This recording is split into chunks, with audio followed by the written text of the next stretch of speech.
Hey there, it's Sarah back with 12 more minutes of quality exercise to help you stay fit on even your busiest days. And today we're going to be strengthening our shoulders, core, and hips. And all we need to do that is a chair, a bench, or maybe a coffee table. That's because we're going to use that to sit on. And we will also support ourselves up on the hands to help strengthen, well, the shoulders, core, and hips. So make sure you have something that you can do that with. If you need to hit pause, go ahead and grab that real quick. I've got my bench handy. And today we're going to work for 45 seconds at a time with a 15-second rest in between. And because we only have 12 minutes, it's only 12 rounds. We're going to start with a simple sit down and stand back up for 45 seconds just to get the body moving, to start warming those muscles. I'm going to hit play on our little timer. Sit down and just stand right back up. As you sit down, just sit the hips back and then push through the heels, bring yourself back up. Keeping that core engaged, we just draw that belly button in towards the spine. Like somebody's about to punch you in the gut or throw something at your belly. Hopefully that wouldn't really happen, but imagine it's going to. And draw your belly button in and brace for that impact, and just hold that brace as you work today. Oh, we've got about 12 seconds left, so if you want to start to hover that tailbone off the bench and turn this into a squat and stand instead of a sit to stand, go ahead and do that. Making sure those knees are going out over those middle toes. Shake it out. We're going to come and support ourselves on the bench with the hands right under the shoulders. And we're going to step the feet back just a little bit so that we can push the hips back.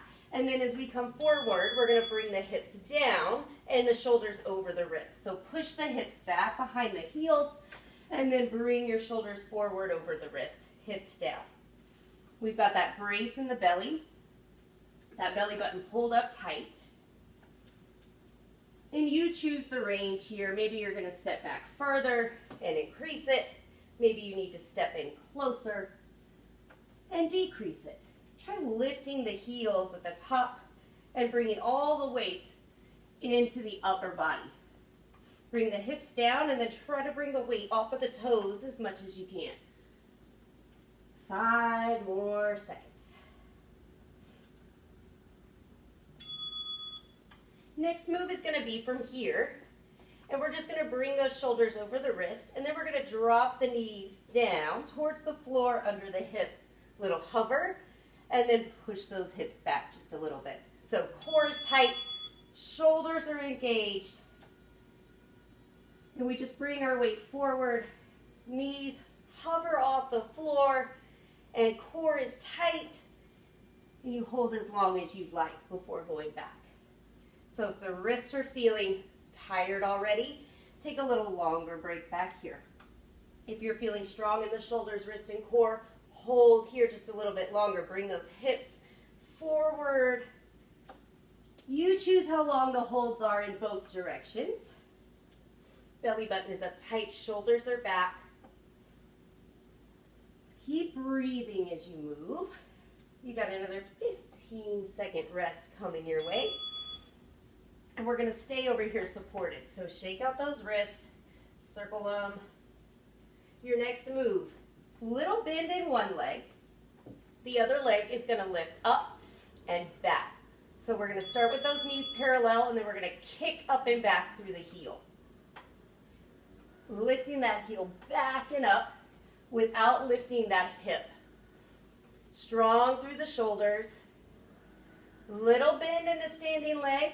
Or big bend in the standing leg, as long as you can keep those hips square. Kick through the heel. So activate that hamstring, glute, core, and those shoulders are still working to keep that upper body supported and still. Focus is on the hips, but of course that core is also engaged. Get a little break. And then we're going to keep moving that same leg. So the one that was still will stay still. Now this leg will start knees parallel, and just lift that knee up and out to the side. You're going to lift up as close to hip height as you can get it. So a little bend in the supporting leg. about a 90-degree bend in that moving leg, and then we're steady through the upper body, supported with the core and those strong shoulders. How's that standing hip feeling? Is it saying hello yet? If you want a little bit more work in that standing leg, maybe bend that knee just a little bit more. Try flexing the foot and then pressing out through the side of that foot as you lift up. Keeping those hips square. We still have 10 more seconds. If you need to shake it out for a second, go for it. I want you to use your 15-second break to stretch out that standing leg, because now it's about to do some work. So stretch out that hip however you need to. You only got 5 seconds. And then that leg that was still, now it's kicking back. A little bend in the opposite leg. Kick up and back. Hips are square. Spine is long, so pull those shoulders back. Activate the hamstring, the glute. How's this standing hip feel? Does this leg want some more work? Bend that knee. Breathe. Draw your belly button in as you breathe.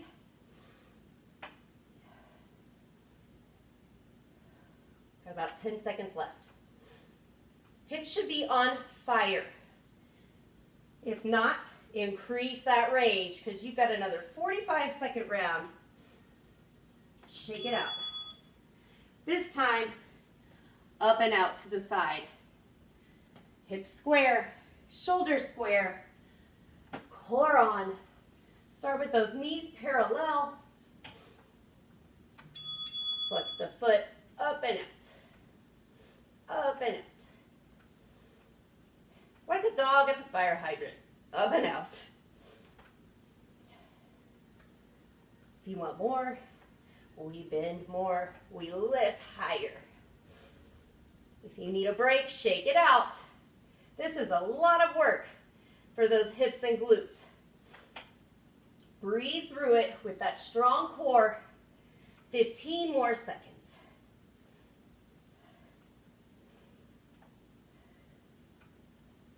We're going to give the hips a break, but go back to the core and the shoulders. In 2 seconds, shake it all out. Stretch it out. We are back to those knee hovers. So hips back, and then drop the knees right under the hips. Hover over the floor.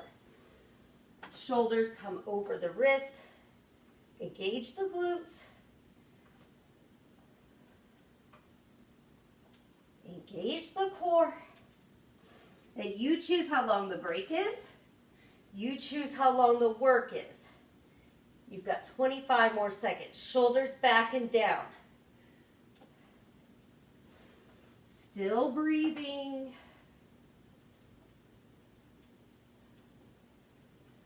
12 more seconds. Maybe you want to hold these last 8 seconds. Maybe you want to stay here and challenge those shoulders. Challenge the core. 2, 1. All right, shake out those wrists because they're going to do some push-ups with you. So make sure they're nice and loose. Bring the hands outside the shoulders a little bit. Maybe those feet are right under the hips, and we're going to push up from here. That's okay. Try to drop that chest down in line with the elbows, or as close to them as you can get it. So this is a lot of work for the upper back if the hips are right over those ankles. If you want to step back and bring more work into the chest and arms, step the feet back as far as you'd like. Drop the hips if you want to come into full plank.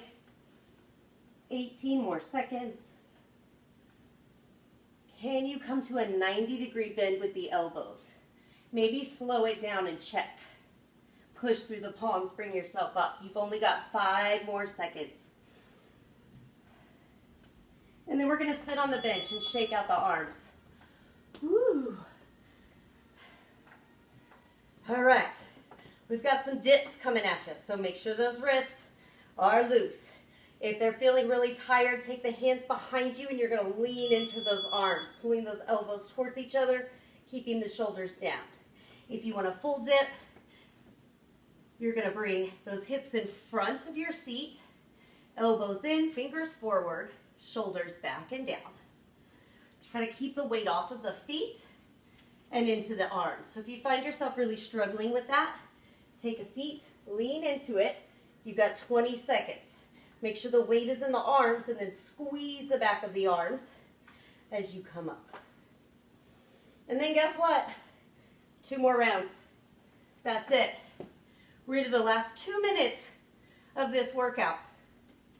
It's going to be mostly for the core and a lot for the hip flexors.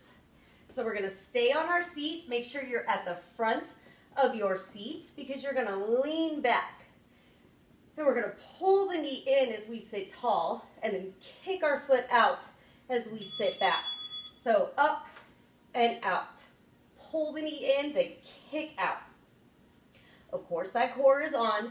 Draw that belly button in like something's flying at your core. You got to brace for that impact. And then kick through the heel and then really pull that knee up. Bring the chest and the knee towards each other. Stay supported through that spine. So try to sit back with a long spine more than rounding. I know that hip flexor is on fire. We still got 10 seconds left. Breathe through it. If you need to shake it out early, go for it. All you have left is this on the other side. So relax that hip flexor. Give a little pep talk to the other one. Here we go in 5 seconds. Belly button in tight, shoulders back. Try to stay tall through your spine as you sit back and come back forward. Really pull that knee in along with that belly button pulling in towards the spine. And then kick through the heel. When that hip flexor needs a break, shake it out. You are almost done with your workout. About 15 more seconds. Finish strong. Or if you said, you know what? I don't care if there's 8 seconds left. I'm done. That's okay. My hip is burning. Yours may be too. If it says it's had enough, it's had enough. We've all had enough. Stretch those legs out in front. Reach down towards the ankles. Take a deep breath. And then when you're ready, roll yourself back up. Stretch out. Anything else you need to stretch? Activity completed. I have a lower body workout that might, not a workout, a lower body stretch that might feel great after this. Hey, a lower body workout might feel great after this too. Got a couple of those as well. So if you got 12 more minutes, throw in another video. Maybe it's a stretch. Maybe it's a workout. Maybe you're done. Have a great rest of your day. Thank you so much for joining me, and I'll see you next time.